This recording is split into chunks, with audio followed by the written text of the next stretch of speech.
Tayo na po ay darako sa salita po ng Panginoon na ito po ay dadalhin sa atin ng kanyang lingkod, Pastora Mirna Canlas. Palakpakan po natin ng Diyos sa buhay po ng ating pong pastora. Thank you very much, Brother CJ. To God be the glory po. Praise God. Good morning! Lahat ng excited kay Jesus, magsabi ng Amen. Pakisabi sa inyong katabi, I'm glad you're here. Ayan, tayo nagagalak kasama natin ang ating mga kapatid sa umagang ito. Sa biyaya ng Diyos, tayo po ay muling nasa church. Tayo ginising ng ating Panginoon upang magpuri at sumamba sa kanyang dakilang pangalan. Purihin ang Diyos dahil pinili natin ang mabuti, ang kalooban niya, nakakalugod sa Kanya.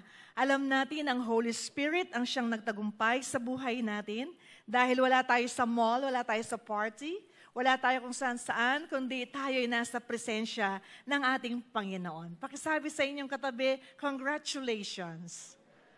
Yes, you made the right choice. You made the right decision in your life that is giving importance to your relationship with God. No? So tayo muna ay manalangin. Let us close our eyes and bow our heads. Let us go to God in prayer.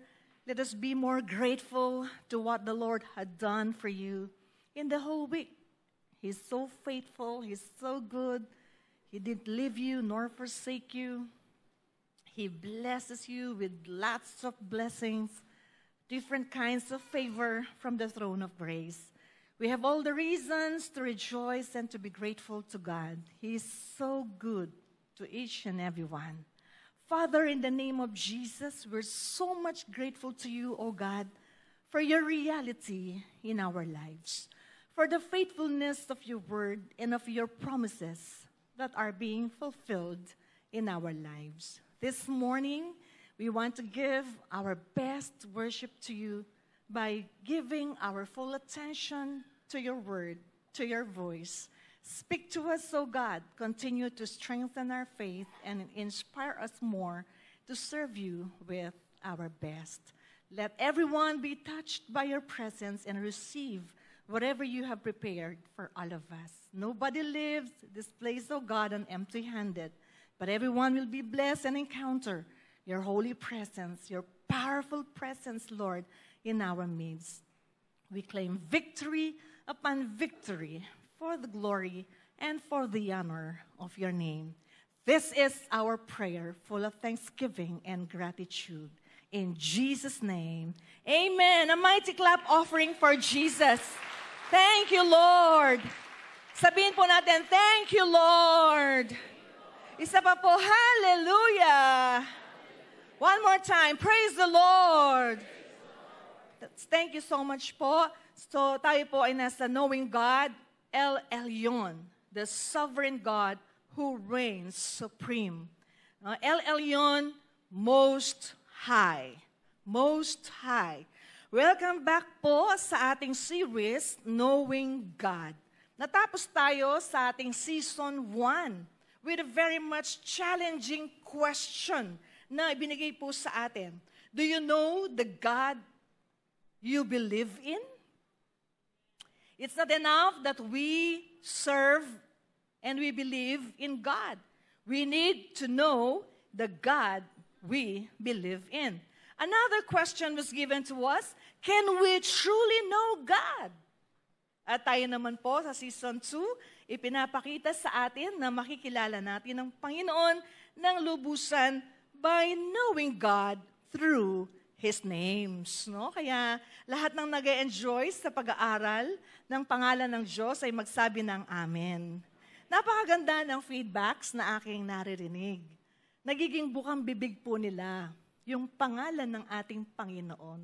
Na ayon sa kanilang kalagayan, ayon sa kanilang sitwasyon, ay kanilang nararanasan ang ating Panginoon.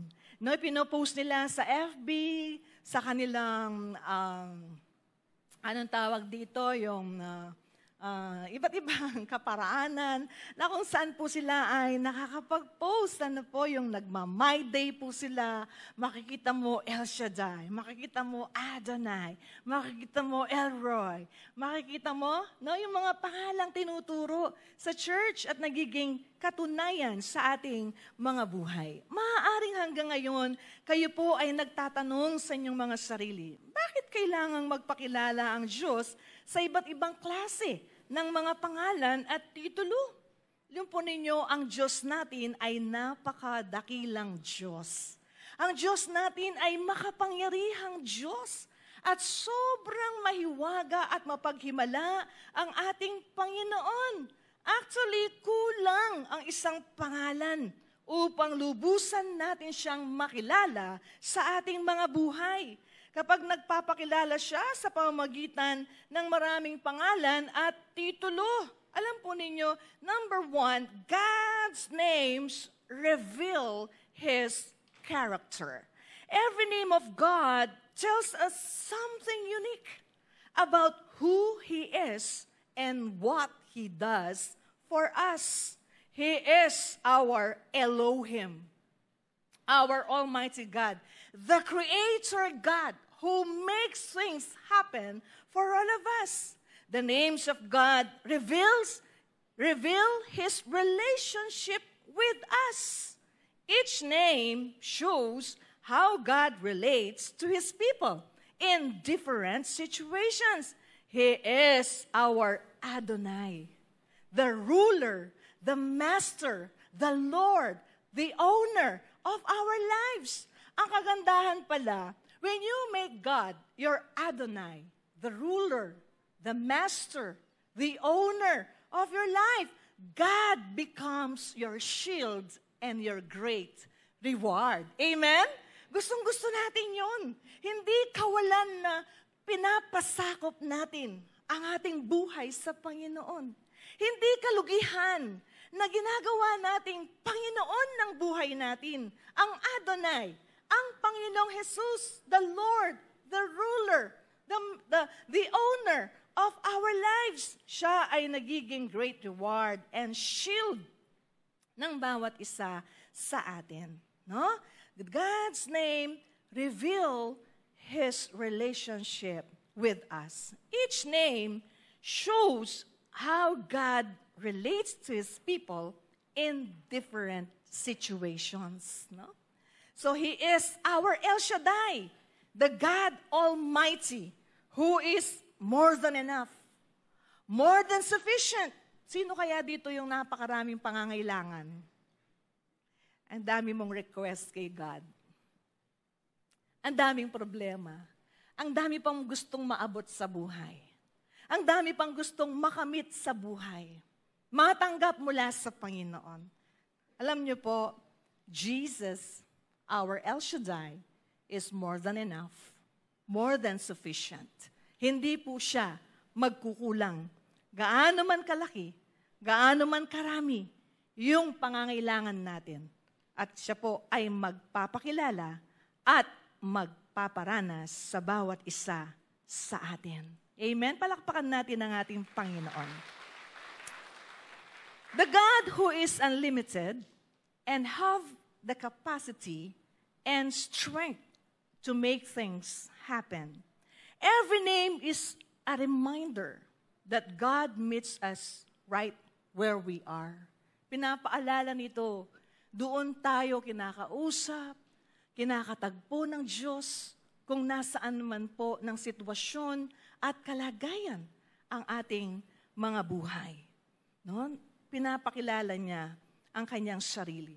At nandun siya kung nasaan tayo. God's names point us to His glory. No single name can fully capture how great God is. Hindi sapat yung isa. Kaya iba't iba ang mga pangalan na ating nadidiscover na pag-aaralan at ang iba naman ay nare-remind. No? That's why the Bible gives us many names and titles to give us a bigger picture of His glory. Di ba last Sunday, Pastor Phil showed to us about the diamond. Nakakita ka na ba ng diamond? Sa picture nakita natin. Pag nakakita tayo ng totoong diamond, naeengganyo tayo. Nasisiyahan tayo. No? Tapos, alam mo, mahal ito, precious ito. Ano? Alam niyo po, the diamond has many sides or facets. Each facet reflects light differently. But together, they show the diamond's full beauty. Ano po? God's name are like those facets.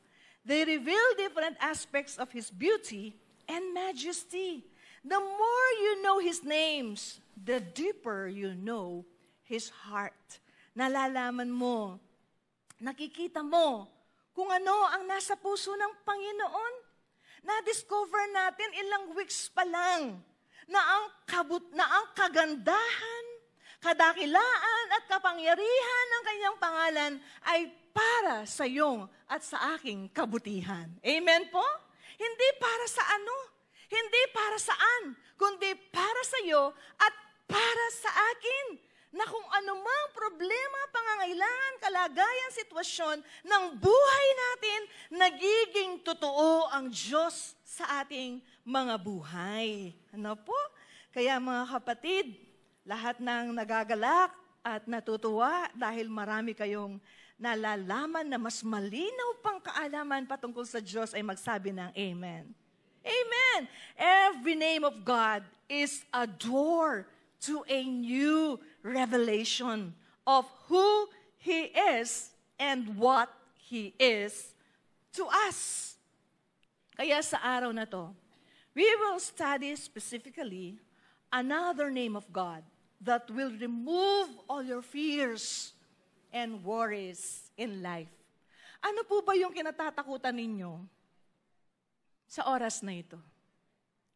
Ano yung pinag-aalala mo sa buhay mo? Minsan naisip ko, ang tao masyadong marupok.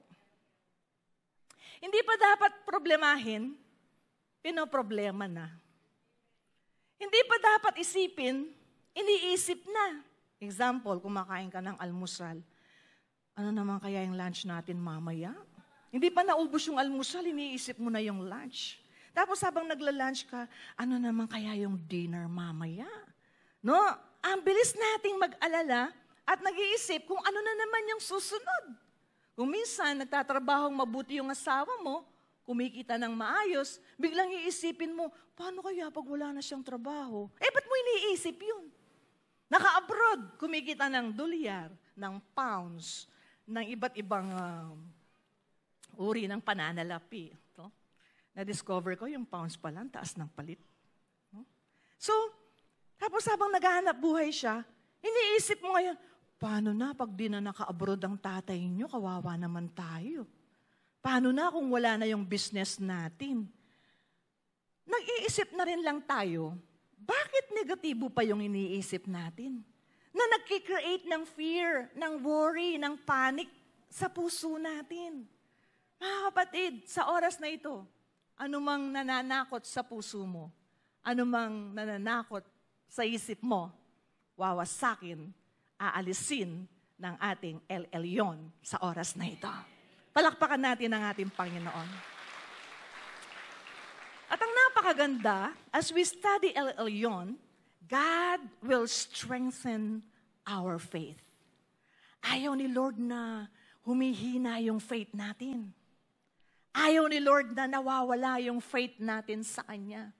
Gusto ni Lord lumalago, umaangat, tumataas, lumalalim, tumitibay, tumatatag ang ating pananampalataya sa Kanya. At walang ibang makakagawa niyan maliban po sa ating Panginoon. Even our confidence will be strengthened in His power and in His wisdom. Knowing God, El Elyon. Sabihin po natin, El Elyon. Most High. Sabihin natin, Most High. Thank you po. The sovereign God who reigns supreme. He is not just sovereign, but He intentionally reigns over everything. Ano po yung nakikita niyong napakababa sa buhay ninyo? Sige nga, pag tinitingnan mo, ang baba naman nito.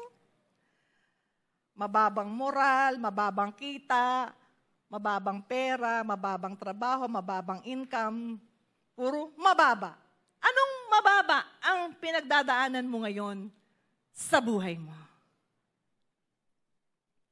Alam niyo po, si El Elyon, Most High, the sovereign God who reigns supreme, that no one and nothing can exceed Him, will lift you up. Will lift you up. Will lift you up. Will lift you up. Amen? Itataas ka ng Panginoon. Because all kinds of promotions come alone from God. From El Elyon. Palakpakan natin ang ating Panginoon. Siya lamang ang makakapag-angat ng ating kalagayan, ng ating buhay.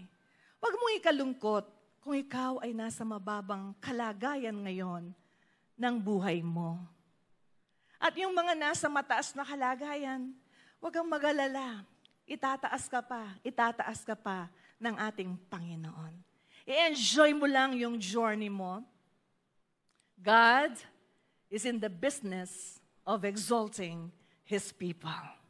God is in the business of promoting His people. Amen? Jeremiah 29 verse 11, for I know the plans I have for you, plans to prosper you, and not to harm you, but to give you hope and a future. Kasi marami dito kung patatayuin ko at magkukwento, itong sinasabi kong ito, nararanasan na nila. Dating wala, dating naglalakad, dating namamasahe, dating nangungupahan. Ngayon, 5-5 yung sasakyan. Ngayon, ang dami-daming bahay. Ngayon, ang dami-daming pera dahil pinopromote na sila ng ating Panginoon. Ikaw na ang susunod. Pakisabi sa katabi mo, ikaw na ang susunod. Praise God! Palakpakan natin ang ating Panginoon. Knowing God, El Elyon, the sovereign God who reigns supreme. Sabi ng Daniel 4:17, ito ang hatol ng mga bantay na anghel upang malaman ng lahat na ang buong daigdig ay sakop ng kataas-taasang Diyos. Maaari niyang gawing hari ang sinumang nais niya. Ibig sabihin, anumang gustong gawin sa iyo ng Diyos na pagpapayaman, pag-aangat, pag-uusbong, walang sinuman ang makakapigil at walang sinuman ang makakahadlang. Mangyayari at mangyayari ito dahil walang sinuman ang makakapigil at magtatagumpay laban sa pinaplano ng Diyos para sa kanyang mahal na bayan. Amen? Kaya may kagalakan tayo mga kapatid. Ang sabi ng awit 103 verse 19, tinatag ng Panginoon ang kanyang trono sa mga kalangitan at nagahari sa lahat ang kanyang kaharian. Kaya kung meron pong mababa, ano man po yung kalagayan mo ngayon, may problema ka, yan ay nakapailalim sa kapangyarihan ng Diyos. May pagsubok ka, it's under the feet of the Lord Jesus Christ. May pinagdadaanan ka, the Lord Jesus is supreme. No, nasa taas siya. Nasa ilalim ng lahat ng paa ng ating Panginoon. May problema ka sa pamilya, aayusin niya ng ating Panginoon. May problema ka sa negosyo, aayusin niya ng ating Panginoon. May problema ka sa pera, may utang ka, babayaran ni Lord ang mga utang na yan. Amen po ba? No, walang hindi kayang gawin ang Diyos kasi gusto ni Lord ma-bless tayo para maging blessing tayo sa mga tao. Ang sabi ni C.H. Spurgeon, there is no attribute more comforting to His children than that of God's sovereignty. Kapag ating sinasabi na ang Diyos ay sovereign, ibig sabihin, siya lamang ang may kapangyarihan sa lahat ng bagay at kaya niyang gawin ang gusto niyang gawin ayon sa kanyang magandang kalooban. Noon po, merong nag-text sa akin. Sabi niya, Pastora, may time po ba kayo? Tinignan ko naman yung schedule ko. Meron naman akong time. Tapos, anong pangalan mo, sister? Binigay niya yung pangalan niya. Akala ko yung pangalan na yon, yung isa sa mga workers natin dito, na kasamang nagsimula. Hindi pala siya. Pagdating niya sa bahay, sabi niya, ay, ikaw pala, sister! Sabi ko, naalala ko yung mukha niya, no? Kasi matagal ko na siyang din nakita, nakapag-abroad. Ang bungad niya sa akin, Pastora, naalala mo pa ba? Ang alin? Pagkatapos nating mag-care group noon pa, sabi niya, malilit pa yung mga anak ko, binibigyan mo sila ng baon every week. Ginawa ko ba yun? Sabi ko, hindi ko na natatandaan. Pero sabi niya, ang pinaka-good news, nung mag-declare ka sa aming mag-asawa, na sinasabi mo na bibigyan kami ng van na parentahan ng Diyos. At ito'y aming pinaniwalaan. Kahit na nagwi-wheeler lang yung kanyang asawa, at siya naman ay nakikipaglabada. Ang pinanghawakan nila, ang pangako ng Panginoon. Hindi nila sinabi na, kasi masyado tayong matalino Pag may sinabi sa'yo at hindi akma sa sitwasyon mo, agad-agad, paano naman mangyayari yan? Diyos ko, magkakavan daw. Wheeler, 100 pesos lang yung kinikita ko sa wheeler. Sa labada naman, 200 lang yung panahon yun. Sangkaterbang labada. Paano mangyayari yun? Pwedeng ganun sa sobra nating mag-isip. No? Kinokontra agad yung mga sinasabi ng Panginoon dahil hindi umaakma sa iyong sitwasyon at sa iyong kalagayan. Pakisabi sa katabi mo, huwag nating kontrahin. Huwag nating pagdudahan. Kamo. Alam nyo, sabi niya, alam mo, Pastora, may van na po kami ngayon. Diba? O palakpakan natin yung ating Panginoon. Tapos bago pa siya umalis, binigyan niya pa ako na naka-envelope. Yung bang parang grateful siya sa akin. No? Actually, pag gumawa tayo ng kabutihan sa kapwa, di naman tayo nag-expect ng something in return Because you believe in your heart, whatever you've done it for God. No?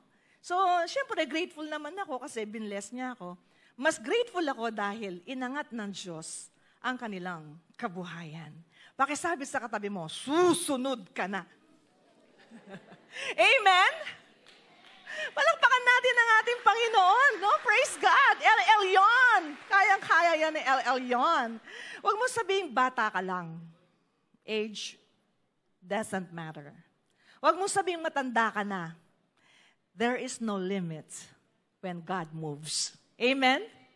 Wala pong limit kapag ang Diyos ang kumilos. Mga Kawikaan 21:11, hawak ni Yahweh ang isip ng isang hari at naibabaling niya ito kung saan igawi.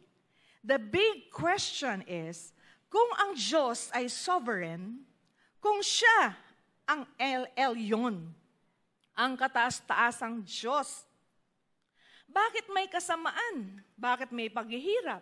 Bakit may korupsyon? Lalo na sa gobyerno ngayon.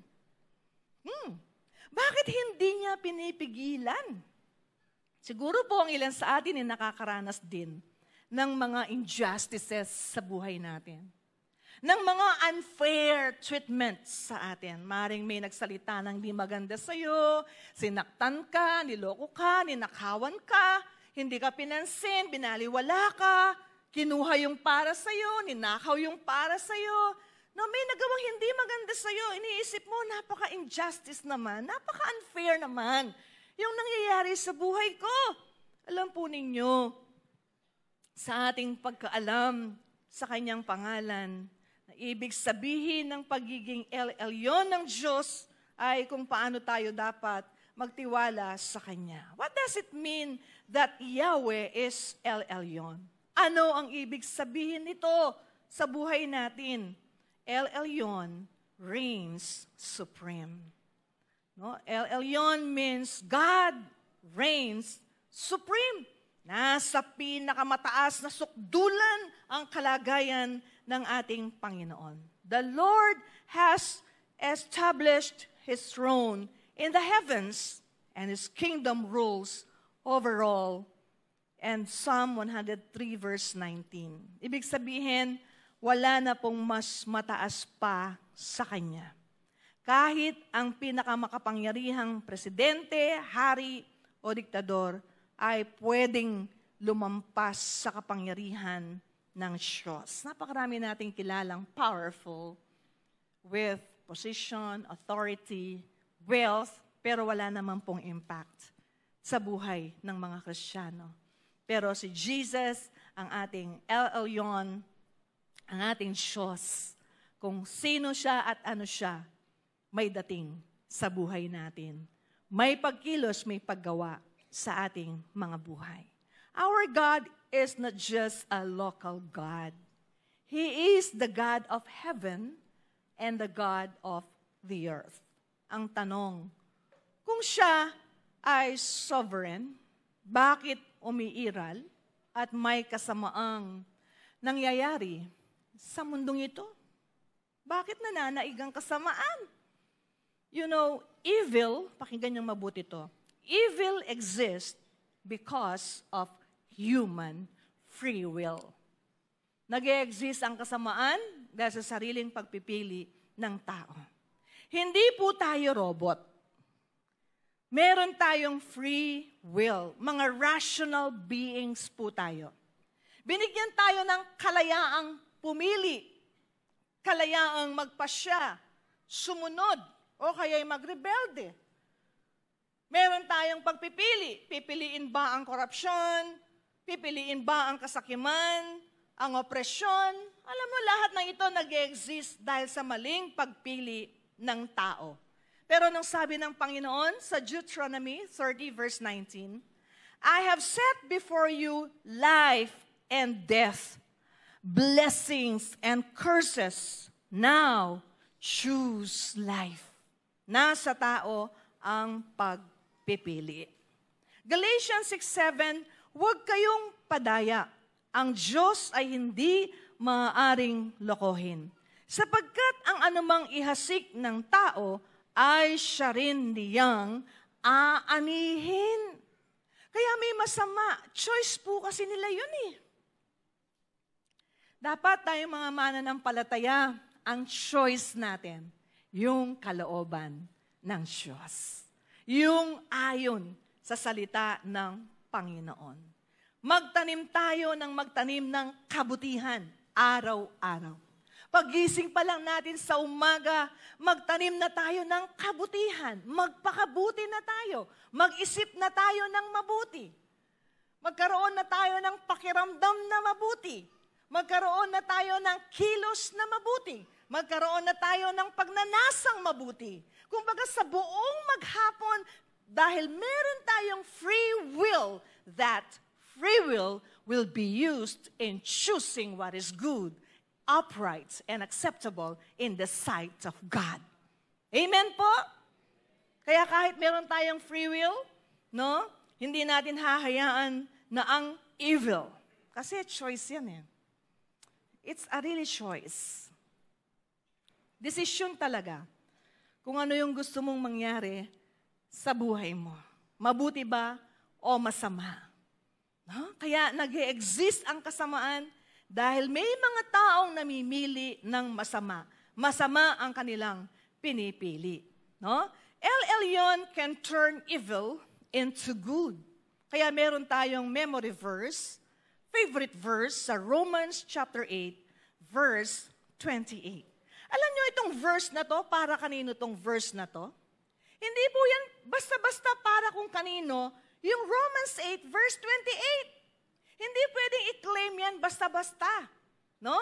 Kumpletuhin natin. Ang sabi dito, alam natin sa lahat ng bagay, gumagawa ang Diyos para sa ikabubuti ng mga umiibig sa Kanya. Lahat ng umiibig sa Diyos, magsabi ng amen.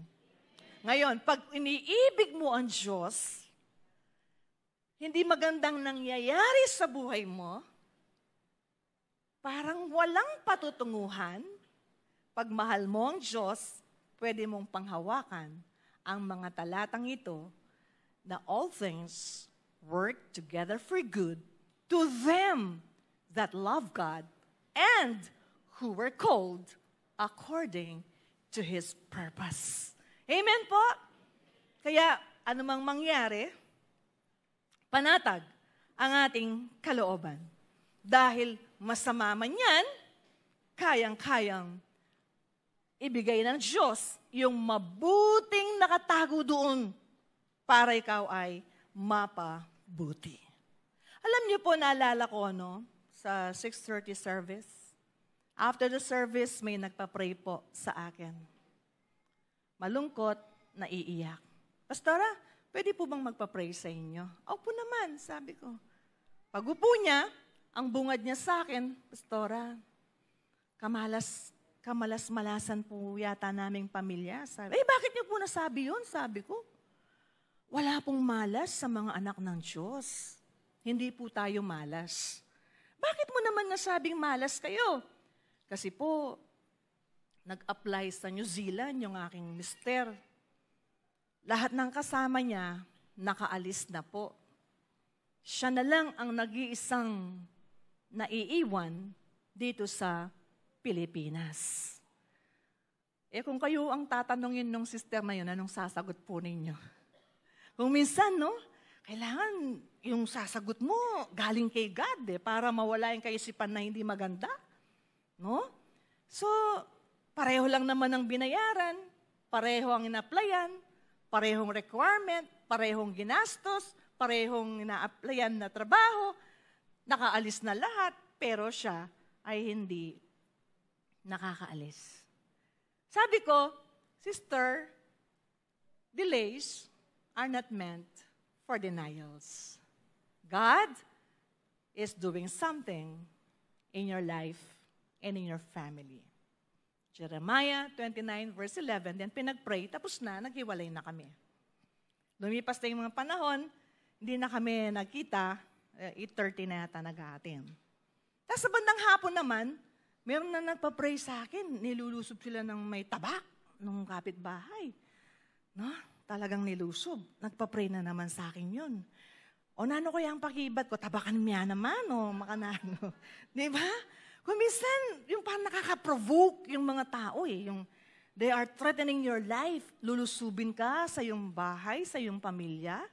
Paano mo i-handle yun? Siyempre, biblical dapat ang sagot. Pag ang godly wisdom, yung advice mo, siyempre, sasabihin mo, magpatawad ka. Magpasensya ka. Ganon. O, nag-pray na naman kami, tapos na yung aming prayer. Finally, natapos yung aking counseling. Isang araw, kami po ay nagmi-meeting ng church council. Merong special agenda po si Bishop, kasi may mga agenda kami. Kung meron kang i-agenda, isasabihin mo, may agenda ako mamaya. Ganon. Tapos sabi ni Bishop sa amin, merong dito, isang grupo, naghahanap ng care group leader. Alam ko, busy tayong lahat, sabi ni Bishop. Meron pa bang available sa inyo? Nakakaya naman kay Lord at isang malaking kasinungalingan kung meron kang available. Ay, wala na pong available time. Meron nga available time, nakuha pa, ubus na talaga. Binigay ko po doon. Sige, Bishop, ako na lang po. Mag-handle sa kanila.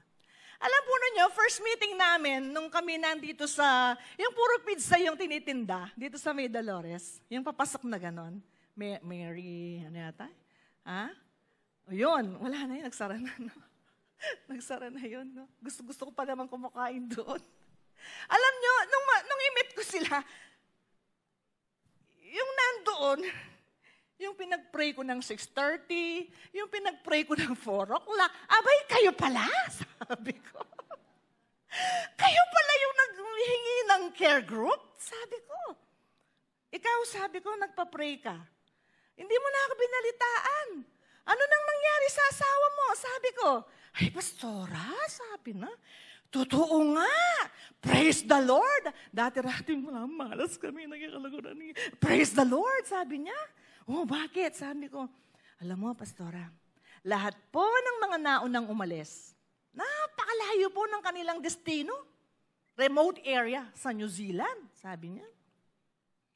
Pero alam niyo po, dahil huling-huling pinadala yung asawa ko, doon lang po siya sa pinakamalapit. Tapos yung lugar na kung saan siya na-destino, nandun po lahat ng kamag-anak namin at mga kaibigan. Meron ng sariling bahay, meron ng sariling sasakyan, hindi siya na homesick. Ang dami pong tumutulong sa asawa ko. Praise the Lord, ay po agad may padala yung asawa ko. Hindi ba ganun tayo? Pag masama pa yung nangyayari, iniisip natin masama na. Pakisabi sa katabi mo, ka pa mag-react. Pakisabi sa katabi mo, ka pa magmalun. Payari. Kanya man yung kapampangan, po. Payari. Amo kaya. Di ba, pagka ganun, hindi mo malaman anong sasagot mo sa tao. Nakaalis na lahat. Pare-parehas lang naman. Nagpipray naman sila. Faithful na umaattend sa church. Every Sunday, nandito. Tapos ganun, mga kapatid, God can turn evil into good. Kung ang tingin mo ngayon, sa sitwasyon mo, evil, pangit, di maganda, nakakainis, nakakalungkot, mutotodo yung lungkot mo, sayang. Tumwaka ka nung agad, ng sister. Ma-stress ka pa. May kasala ka pa kayong Ginoo. Di ba? Yung sa Indian Airlines, nakasakay lahat. Yung isang babae, na-late lang ng konti, hindi pinasakay. Kahit anong pakiusap ang gawin niya. Nagmamakaawa na kasi kailangan makapag-flight siya. Sinarahan siya. Hindi siya binigyan ng favor. Madalas pala, kahit karapatan mo, kahit favor, hindi pala nakakabuti sa'yo kapag di binigay ni Lord. Mas nakakabuti pala yung plano ni Lord. Anong nangyari? Pagka-take off ng eroplano, boom! Sumabog agad. Nakakalungkot po yung kwento na yon, di ba? Anong nangyari? Yung babaeng yun na upset, galit, mabigat ang loob, malungkot, naiinis dun sa mga mahigpit. Feeling niya unfair ang mga nangyayari. Binayaran niya yon, karapatan niya yon, pero hindi binigay sa kanya. Yun pala'y pagliligtas ng Diyos sa kanya ang oras na yon. Palakpakan natin ang ating Panginoon. Kaya mga kapatid, nako-convince na po ba kayo sa oras na ito? Na may planong maganda ang Diyos sa buhay ninyo? Amen? Napakabuti po ng ating Panginoon. Remember Joseph the dreamer, di ba? Favorite son ng kanyang tatay. Itinahi ng napaka-colorful na robe. Anong nangyari? Kinainggitan ng kanyang mga kapatid. Kaya nakakatakot yung inggit, no? It kills. Nakakamatay yung inggit. Yung selos nakakamatay. No? Pinagplanuhan nila ang kanilang kapatid dahil sa inggit, dahil sa galit. Pinunit-punit, ginutay-gutay yung kanyang robe. Nilagyan ng dugo ng hayop. Binalita sa tatay, ang minamahal mong anak, patay na. Nilapa ng mga lobo, masamang hayop. Umiyak yung tatay. Itinapon sa balon. Ibinenta. Naging alipin sa Egypt. Pinagbintangan na rapist. Maraming naranasang hindi maganda. Itong si Joseph, grabing masasakit, unfair. Pero anong sinabi ng Genesis 50 verse 20? You meant it for evil, but God meant it for good. Kaya siya naging prinsipe ng Egypt. Pinapahintulot ng Diyos ang kasamaan kasi mayroon siyang mas mataas na plano at layunin. And this morning, be reminded na ang pinaka-worst na injustice na nangyari sa mundong ito ay ang krus. Ang sinapit na pagkapako ng ating Panginoong Jesus. It was evil. that was done for Jesus. Pero yung masamang ginawa sa kanya, yung napakasakit na ginawa sa kanya, ay nagdulot ng mabuti, ng kaligtasan sa bawat isa sa atin. Kaya tingnan po natin, no? Madalas ang buhay natin ay parang isang pirasong puzzle. Habang tinititigan mo ang isang pirasong puzzle, parang walang kwenta. Pangit. Walang patutunguhan. Pero kapag natapos na ang buong puzzle, na ilagay mo ang kabuuan nito, makikita mo yung kanyang ganda, yung kanyang mensahe, yung kanyang disenyo. Ganyan din po ang plano ng Diyos sa buhay natin. Maaaring ngayon, mahirap, hindi maganda, hindi kaaya-aya, hindi yan ang katapusan ng buhay natin. Kapag nabuo na yung puzzle, it will be pleasant to the eyes. Tingnan po ninyo yung puzzle na yan. No? Palakpakan natin ang ating Panginoon. Dapat maganda ang nakikita natin sa ating mga buhay. El Elyon will judge corruption and injustice. Maaaring parang walang hustisya sa mundo, pero hindi natutulog ang Diyos. Pakisabi sa katabi mo, hindi natutulog ang Diyos. Una, lahat ng kabutihan mo, nakikita ng Panginoon. Lahat ng katapatan mo, napapansin ng Panginoon. Lahat ng sakripisyo mo, si Elroy, nakatingin, nakikita niya. All your good and noble deeds are being seen by God.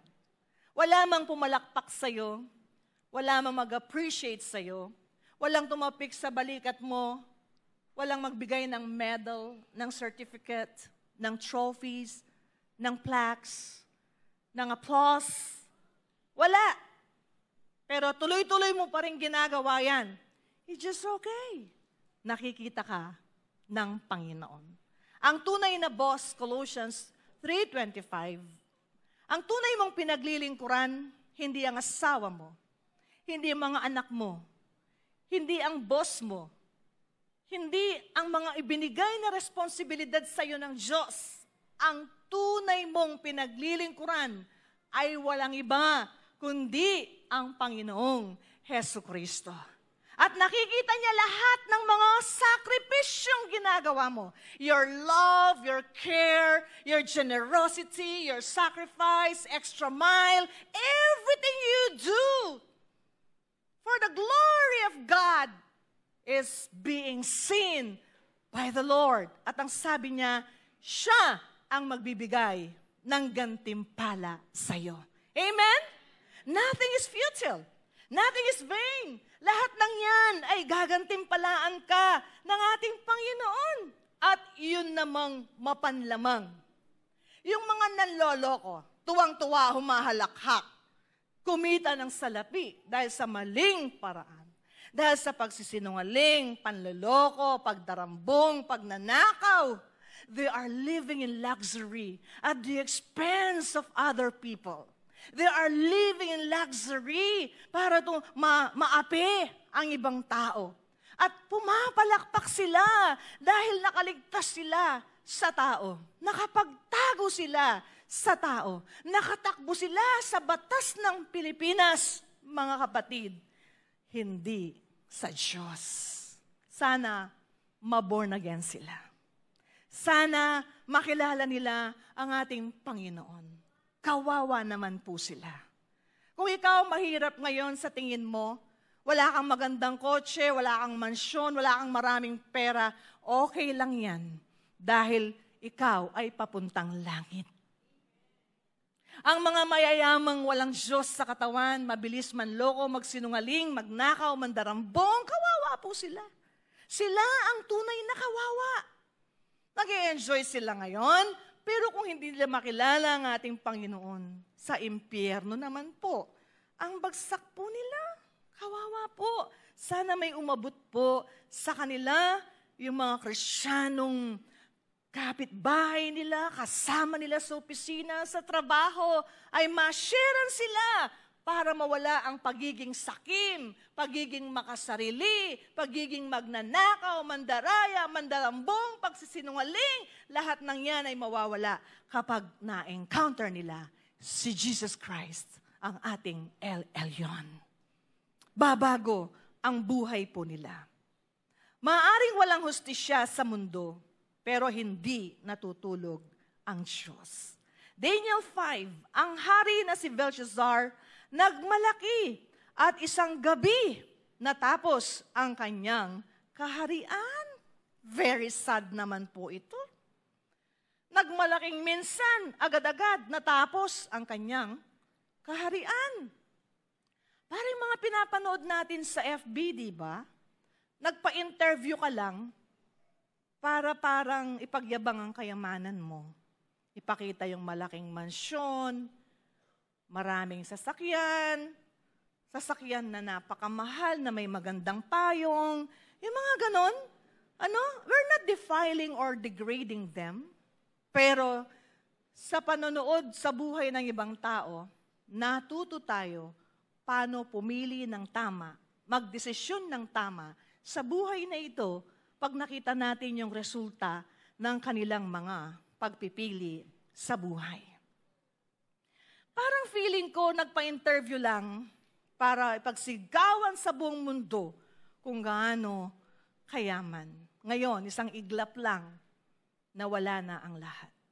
Ang sabi ng leader, ng boss ng DPWH, tama ba? Kulang pa daw ang kayamanan nila para magbayad ng mga penalty dahil sa mga illegal na pakikisama sa mga bidding. So very sad, di po ba? No? Sabi ng mga tao ngayon, kung gusto mong yumaman, huwag ka nang magdoktor, mag-contractor ka na lang. Ang daming lumalabas sa social media ngayon. Parang nade-demoralize ang mga contractor, di ba? Di naman lahat merong bahid ng korupsyon. Kaya mag-ingat kayo sa mga contractor na, Pastor, ayaw na pong bahala kayo. Ako na nga pong bahala. Bandang huli, ikaw ang kawawa. Mag-ingat tayo sa mga ungodly contractor. Kaya kung gusto mo maging contractor, you are godly, you are God-fearing, ituloy mo yan. Ang Panginoon ang magpapala ng iyong sinisimulan, ng iyong negosyo, ng iyong buhay. Huwag kang padiskaril sa mga lumalabas sa social media. Kasi ang Diyos ang tunay na nagpapala ng ating mga buhay. Kaya't pag pinagpala ka na ng Panginoon, sino mo yung katabi mo? Pagpapalain ni Lord dyan. Yaangat ni Lord dyan. Lalo pang yayaman yan. Lalo pang gaganda buhay yan. Pag naranasan mo na yan, kapatid, dapat maging palay ka. Pakisabi sa katabi mo, dapat palay ka. Yun na naman panyabihan ng pastora. Dapat ka nung palay, kuha na. Kasi po, na-realize ko yung mga palay, pag tumutubo na tuwid, walang bunga. Pero pag nagsimula ng magbunga, hitik sa bunga, matabang malaman na bunga, unti-unting yumuyuko yung palay. Pag hitik na, nasa lupa na yung kanyang mga bunga.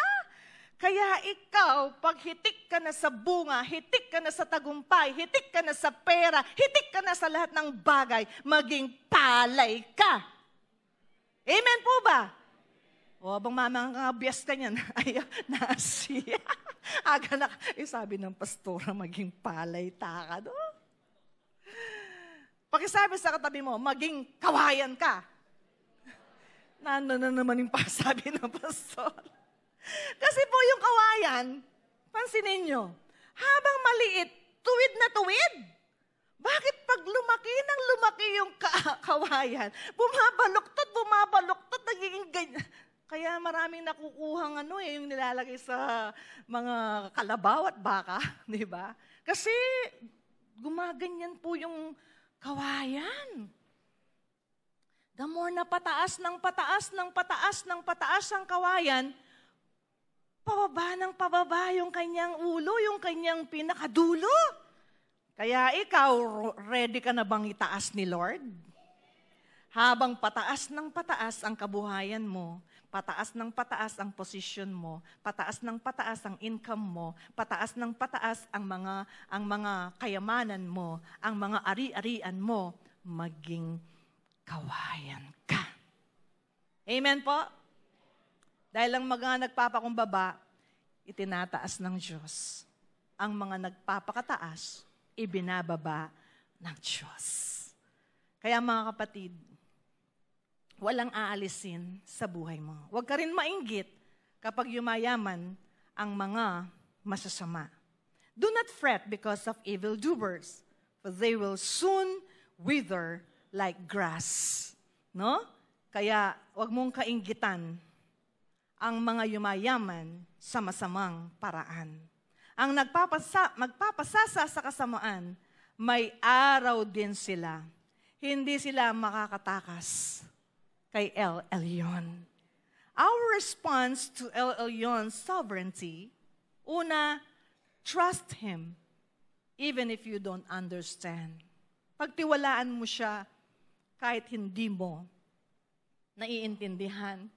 Isaiah 55 verse 8 and 9, sinabi ng Panginoon, ang pag-iisip ko ay hindi katulad ng pag-iisip ninyo. At ang pamamaraan ko ay hindi katulad ng pamamaraan ninyo. Kung gaano kalayo ang langit sa lupa, ganun din kalayo ang aking pamamaraan at pag-iisip kesa sa inyo. Yan po sinasabi ng Panginoon. At sa ating Proverbs 21 verse 1, no? Pray for leaders dahil hawak niya ang puso ng mga hari. The Word and the Lord is encouraging us today that we should stand for righteousness where God placed us. Sa bahay, magpakamatuwid tayo. You have the power and authority kung anong gusto mong mag-rule sa bahay mo. Bawal ang sugal, ang alak, no?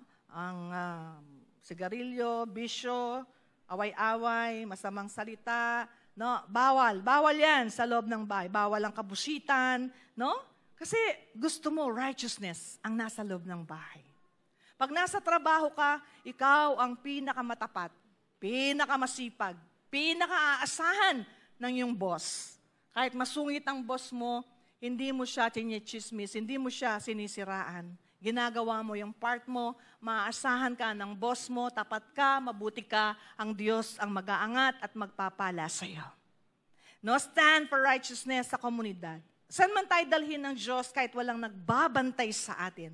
Walang nakakakita sa atin. Stand and live for righteousness. We have hope in eternity. Dahil darating ang araw na papawiin ng Diyos ang lahat ng luha at aalisin ang lahat ng kasamaan. Tayo pong lahat ay tumayo. Sa ating conclusion, si El Elyon pa rin ang may hawak ng lahat. Siya ang may huling salita. Oo, may corruption. Oo, may kasamaan. Merong suffering, pero hindi ito mananatili. Isang araw, makikita natin ang ganap na hustisya at ang kagandahan ng kanyang plano sa ating mga buhay. Why? The kingdom of the world has become the kingdom of our Lord Jesus Christ. He shall reign forever and ever. Sa ating napakinggan, paano makakatulong sa'yo ang malaman ng Diyos bilang El Elyon ay may hawak ng lahat? May area ba ng buhay mo na parang wala kang control? Handa ka bang ipagkatiwala iyon sa kanyang sovereignty? Sa gitna ng korupsyon sa lipunan, paano ka pwedeng maging liwanag at halimbawa ng katapatan? Tayo po yumuko at mag-reflect sa oras na ito. Habang inaawit po ng ating musician, ang napakagandang awit na nagpapatungkol ng puso natin sa ating Panginoon.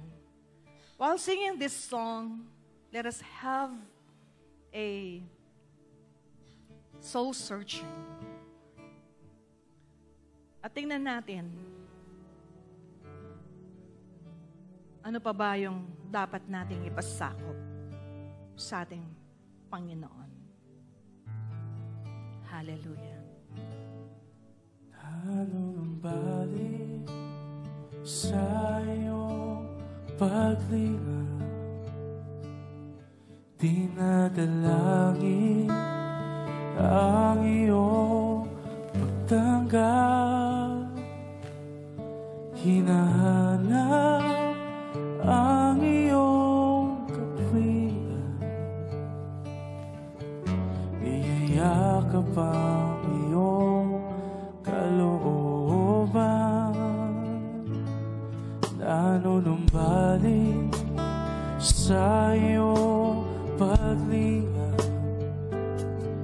dinadalangin ang iyong pagtanggap, hinahanap ang iyong katwiran, iyayakap ang iyong kalooban. Maghari ka, Make it this song a prayer from your heart. Panginoon Jesus, maghari ka.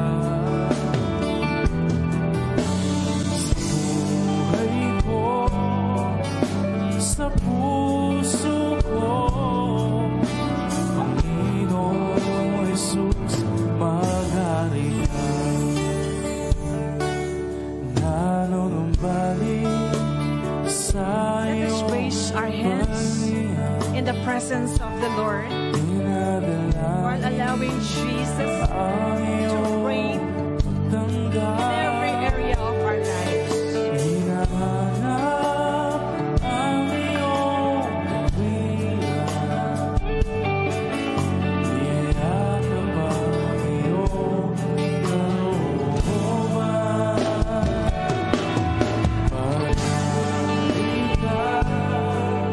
Paghari ka, Panginoon Jesus, paghari ka.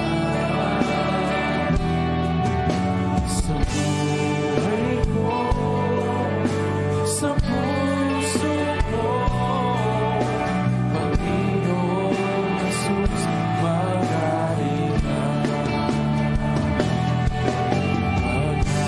Maghari ka, maghari ka, Panginoon Jesus, maghari ka. Sa buhay ko, sa puso ko, Panginoon Jesus, maghari ka. Thank you, Lord. Yan po ang aming deklarasyon sa oras na ito. Sa anumang area ng buhay namin na kayo na po ang naghahari, manatili po ang inyong paghahari. Kung mayroong area ng buhay namin na hindi po kayo ang nangunguna, hindi po kayo ang naghahari, sa oras na ito ay aming ipinapasakop sa iyo. You are the El Elyon of our lives, O God, that you reign supremely in different areas of our lives. Kayo po ang maghari sa aming mga puso. Kayo po ang maghari sa aming kaisipan. Kayo po ang maghari sa mga pagnanasa po namin. Kung may mga pagnanasa na hindi nakapasakop, hindi ayon sa paghahari ng Diyos, sa oras na ito, hayaan mong ito'y lumuhod sa inyong harapan. Mawala lahat ng uri ng pagnanasa na hindi galing sa Diyos. At ang aming mga puso, pagnanasa ay lumuhod sa inyong harapan. Ano man pong pangarap na hindi po nakapasakop sa inyo, Ano man pong gawain, lifestyle, na hindi nakapasakop. Hindi ikaw ang naghahari. Ano man pong ginagawa namin, ano man pong kaisipan, mga kilos na hindi nakapasakop. Sa oras na ito, kinikilala namin ang El Elyon ng aming buhay. Maghari ka sa pinakamataas na paghahari at lahat ng ito ay nakapakumbaba sa inyong harapan. Inaangkin po namin ang iyong pagkilos. Lahat ng karamdaman ay pinawi, nasira, nawasa ng iyong kapangyarihan. Lumuhod sa pangalan ni Jesus at nakatanggap ng kagalingan ang iyong mga anak. Anumang problema ay nabigyan ng solusyon. Anumang sigalot sa pamilya, nagkaroon ng reconciliation. Anumang problema sa negosyo, sa pag-aaral, sa kabuhayan, kayo po ang siyang kumilos. El Elyon reigns supremely, O God, in every situation, in every condition.